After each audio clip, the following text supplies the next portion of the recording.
요즘 미국 증시가 분위기가 너무 좋죠.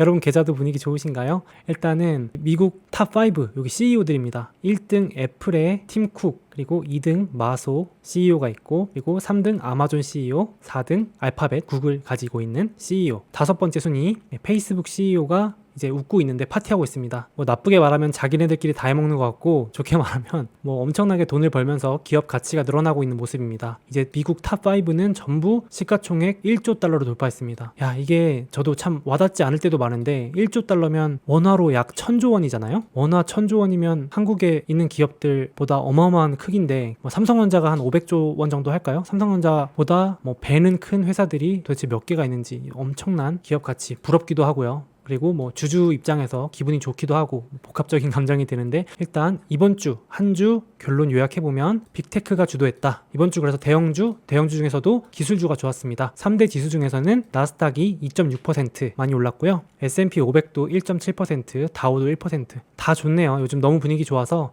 채팅창도 화기애애한 분위기인 것 같습니다. 일단 탑5에서는 뭐 애플이 최근에 노잼이었다고 하지만 이번 주는 애플이 제일 많이 올랐고, 빅테크 대부분 좋았고, 엔비디아 요즘 난리 났죠. 상승률이 어마어마한데 지난 영상에 AMD도 상대적으로 좀 저평가 같다라고 말씀드린 적이 있는데, 이번 주는 그래도 AMD가 좀 더 상승률이 좋았습니다. 한 10% 정도? 반도체 엎치락 뒤치락 하면서 분위기가 전부 좋습니다. 종목 불문하고 대형 우량주 대부분이 분위기가 괜찮았다, 이렇게 말씀드리고 싶고요. 첫 번째로 올 하반기에 아마존이 괜찮다는 분석이 하나 나와가지고 얘기를 해보려고 하는데, 종목을 유심히 보시는 것보다 그 종목이 왜 좋다고 말하는지 그 근거나 논리를 보는 게 훨씬 더 공부가 되거든요. 같이 한번 공부해 볼게요. 일단 기사 읽어보면 빅테크 5개 중에서 가장 상승 여력이 많이 남은 게 아마존이더라. 다 좋은데 그 중에서 이번 하반기에 좀 더 많이 오를 것 찾아줘 하니까 아마존이 상승 여력이 구체적으로 말해서 24% 정도 있다라고 하는 거예요. 이렇게 되면은 지금 시총 2위인 마이크로소프트와 유사해진다는 얘기가 나오는데, 최근 1년 빅테크 5개 수익률 중에서 1등이 알파벳입니다. 광고회사죠. 광고회사가 최근에 엄청 분발하면서 1등을 차지했고, 작년에 많이 오른 것 덕분에 2등을 차지하고 있는 애플 50% 넘게 올랐습니다. 그리고 3위가 페이스북. 최근에 특히 이번 주에 페이스북이 분발하고 있습니다. 뒤에서 설명드릴 건데요. 알파벳과 페이스북은 광고회사죠. 쉽게 말해서 2021년 그리고 2021년 하반기는 광고회사들이 주도하고 있다. 요게 지금 보이실 겁니다. 야금야금 조용히 제가 모범생이라고 불리는 마소가 오르고 있고, 마지막으로 제일 못 오른 게 아마존입니다. 오늘 영상의 이 주제는 이 제일 덜 오른 아마존이 하반기 상승 여력이 많이 남았다, 이런 내용인데, 결국은 돌고 돌더라고요. 작년엔 애플이 많이 올랐다가 올해는 알파벳 페북이 많이 올랐다가 또 올해 하반기나 내년엔 아마존이 많이 오르고, 이런 식으로 돌고 도니까 한번 보면 좋겠습니다. 결론부터 얘기 드리면 올해 지금 하반기 광고주들이 돌아오고 있다. 코로나 때문에 집 나갔던 광고주님들이 들어오면서 광고가 강세니까 알파벳과 페이스북이 당연히 좋은데, 광고 시장에서도 열심히 돈을 벌고 있는 아마존도 좋을 거고, 그리고 지금 하반기에 뒤에서 보여드릴 거지만 클라우드도 다시 불을 뿜고 있기 때문에 클라우드 대장인 아마존도 또 좋다, 이렇게 말을 하고 있어요. 보시면 이번 주에 나온 이 자료를 보면서 깜짝 놀랐어요. 5G가 오고 6G가 오고 데이터가 많아지고 하면 결국은 뒤에서 돈 버는 분야는 클라우드인 거 동의하시죠? 클라우드 시장은 참 커질 수밖에 없다라고 생각은 하고 있었는데,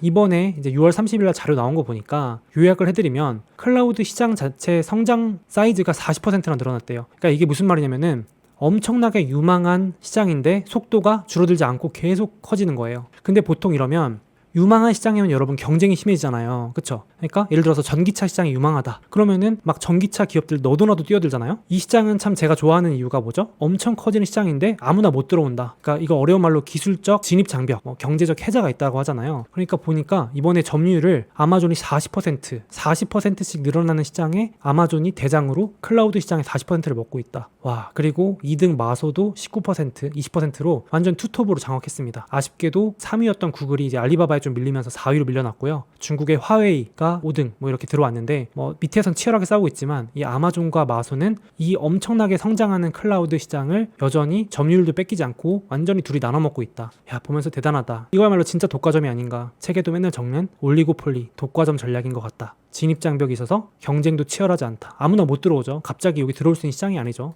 지금 뿅 하고 누가 나타날 수 있는 시장이 아니니까. 예를 들면 전기차처럼 어떤 창업가가 나 내일부터 전기차 만듭니다 해도 되는 시장이 아니고 이 시장만큼은 진짜 경쟁이 치열하지 않고 확실히 독과점이 유지된 시장 아닌가 이렇게 생각을 합니다. 아마존의 클라우드는 시장 점유율 41% 기록했다. 마이크로소프트는 2등인데 성장률이 무려 60%. 그래서 이번 주 마소도 많이 올랐죠. 이 뉴스 나오면서 이 엄청난 성장세 속에서도 이제 매출 2위 올랐다. 시장 점유율은 약 20%다. 둘이 합쳐서 이 클라우드 전 세계 시장을 60% 먹고 있는 겁니다. 야, 이건 아무리 봐도 대단한 것 같습니다. 거기다가 이번 주에 중요한 일이 있었죠. 페이스북이 이제 반독점 소송에서 승리를 했는데 그럼 페이스북이 좋은 거 아니냐라고 하실 수 있지만 페이스북은 당연히 좋은데 그럼 아마존도 좋지 않겠느냐라는 얘기를 해볼 수 있습니다. 이게 무슨 말이냐면 반독점 소송이 전부 다 걸려 있거든요. 아마존부터 페이스북, 알파벳, 애플 다 걸려 있는데 일단 페이스북부터 좋은 승전보를 가져왔습니다. 미국 정부가 페이스북 야 너 지금 독점 기업이지 불법이다 이거 너 법에 걸린다 라고 했는데 소송에서 페이스북이 이겼습니다. 그러면서 그 소식을 전하면서 이번 주 4% 넘게 급등하면서 1조 달러 돌파했는데요. 제가 여기서 써놨지만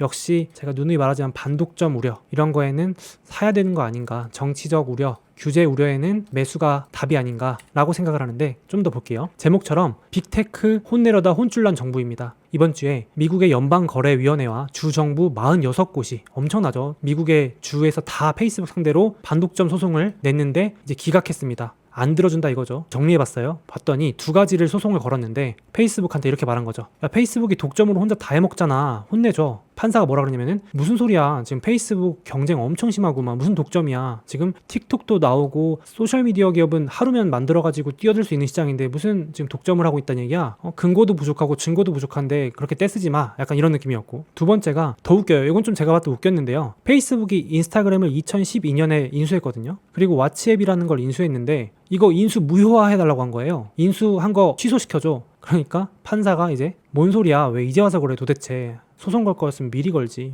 그러니까 판사도 어이가 없어하는 모습이었어요. 제가 보니까 뭔 소리야 왜 이제 와서 도대체 반독점 얘기하는 거야 이런 느낌으로. 거기다가 지금 아마 요 기사 보신 분들 있을 거예요. 미국 지금 정부에서 빅테크 기업들 어떻게 때려잡으려고 오죽하면 아마존 저승사자까지 기관에다가 이제 채용을 시킵니다. 이 FTC라는 기관인데요. 이게 한국으로 치면 공정거래위원회예요. 공정거래위원회 같은 곳인데 말 그대로 지금 기업들이 공정하게 경쟁을 하고 있는지 감시하는 기관의 위원장으로 아마존 저승사자라고 불리는 이 리나 칸이라는 사람을 이제 임명시켰습니다. 이분의 이제 이력을 좀 보니까 진짜 아마존 저승사자라 불릴만 하더라고요.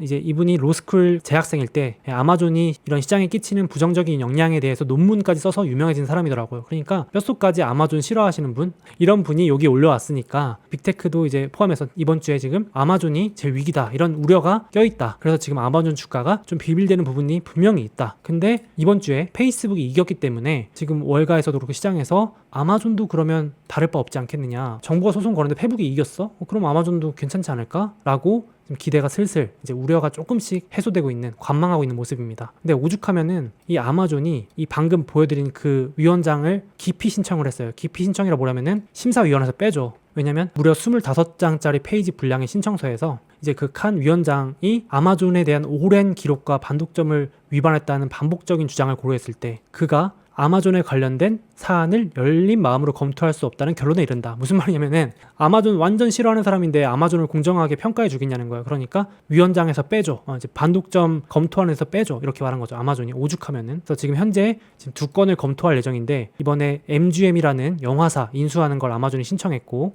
그 다음에 원래부터 해왔던 전자상거래 독점 여부, 이거 2건인데 아마존 입장에서는 이 사람이 공평하지 않다, 공정하지 않다 이러니까 지금 빼달라고 하고 있는 상황입니다. 그런데 지금 말씀드렸다시피 지금 페북이 이겼기 때문에 분위기가 아마존한테도 좋은 상황입니다. 바이든 행정부부터 지금 미국 그 정치권에서 IT 공룡들의 영향력을 견제하려고 정부랑 정치권이 일격을 가하려고 했는데 오히려 일격을 당했다는 평가가 나온다. 한 전문가는 이런 연방거래위원회, 정부와 주들은 이번 소송의 최고의 재능, 그러니까 돈과 재능을 다 쓰고도 초장부터 나가 떨어졌다. 지금 빅테크 소송 걸겠다고 했는데 제일 첫 장부터 이미 졌죠. 지금 이러니까 이건 뭐 어렵다, 쉽지 않다. 그러니까 지금 다른 빅테크 기업들도 우려가 해소되는 분위기라서 이번 주 빅테크 분위기가 괜찮은 것 같습니다. 다시 돌아와서 올해 하반기 아마존이 유리한 이유, 일단 우려가 해소되고 있다. 덜 올랐기 때문에 이제 좋은 소식만 있으면 오를 여력이 많다라고 월가에서 데이터를 낸 건데요. 지금 보시면 애플, 마소, 아마존, 알파벳, 페이스북 다 상승할 것 같은데 그 중에서도 아마존이 제일 상승 여력이 많대요. 그럼 왜 그런가 한번 봤더니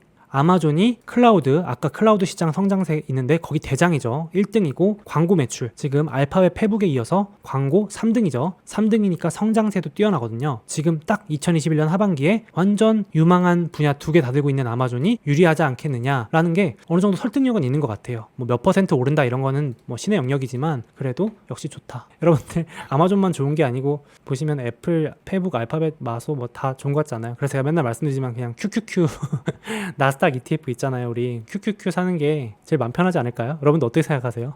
이 논리로 봤을 때 클라우드와 광고가 올해 하반기 유리하다 이렇게 보는 거니까 관련된 기업들이 결국 다 빅테크 아닌가 이렇게 생각을 합니다. SPY, QQQ 그쵸? 거기다가 또 지금 이제 뭐 아마존 위험할 수 있다 이렇게 또 말씀하시는 분들도 있고 하는데 제가 봤을 때 이건 개인적인 경험입니다. 반독점 소송인 이 우려가 기회인 이유가 단편적인 예니까 이걸로 일반화할 수는 없어요. 제가 뭐 이거 하나 가지고 앞으로도 그럴 것이다 라고 말씀드리는 건 아닌데 그 빅테크 기업들도 그렇고 기술주에 소송 거는 게 쉽지 않더라고요. 보세요. 그 아까 FTC 기억나세요? 미국 공정거래위원회 같은 곳인데 퀄컴을 상대로 4년 동안이나 또 반독점 소송했었거든요. 퀄컴한테도 졌습니다. 4년 동안이나 끌다가 결국은 반독점 소송 포기했어요. 보시면 올해 초에 4년에 걸친 반독점 소송이 퀄컴의 승리로 끝났다. 퀄컴이 이 특허 사용료로 돈 버는 기업인데요. 이 라이센스 비용으로. 근데 이번에 결국 퀄컴이 이기면서 퀄컴은 반독점법 위반 혐의에서 완전히 벗어났다. 그래서 소송 걸어서 지금 FTC나 연방정부가 이긴 사례가 제가 찾기로는 거의 없어요. 그래서 이 우려가 제 경험에 따르면 기회라고 느껴지는 것 같은데 실제로 2019년에 퀄컴이 반독점법이다 라고 하면서 실제로 주가가 13%나 폭락했습니다.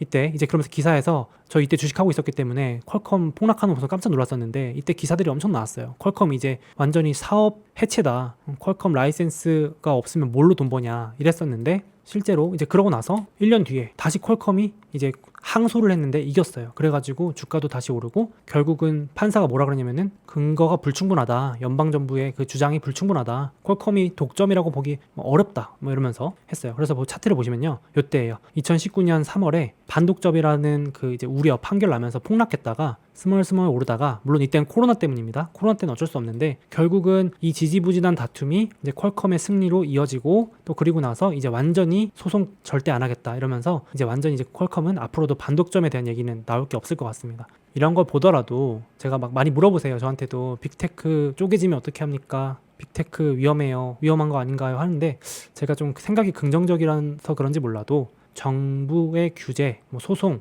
우려 이런 것들이 꼈을 때가 지나고 보면 기회더라고요. 이번에도 또 아마존도 껴있는 우려가 있을 때 사두면 나중에 우려가 해소되고 나서는 주가가 더 비싸져 있지 않을까 이렇게 생각을 합니다. 거기다가 제가 한 가지 더 말씀드리면요. 이건 제 진짜 개인적인 생각인데요. 바이든이 이게 보면 좀 정치적인 얘기도 있습니다. 근데 뭐냐면 정부가 보시면 바이든이 규제 강화 나서자 애플 480조 원짜리 선물 꺼냈다. 이런 거 보시면요. 그 약간 미국도 한국도 비슷하잖아요. 막 이렇게 정부에서 이렇게 규제하면은 갑자기 일자리 계획 발표하고 이런 것들이 있는데 미국도 약간 비슷해요. 바이든이 빅테크 규제하니까 애플부터 빅테크 기업들이 갑자기 막 일자리 창출하겠다, 어디에 신사업 건설하겠다, 물류망 정비하겠다, 협력사랑 상생하겠다. 이런 거 비슷하죠. 한국이랑 뭐 다를 바 없죠. 그러니까 정부가 좀 이렇게 계속 좀 뭐라고 하면은 투자안을 내놓더라고요. 그래서 보시면 애플의 이런 움직임에는 정치적인 계산도 깔려있다는 해석이 나온다.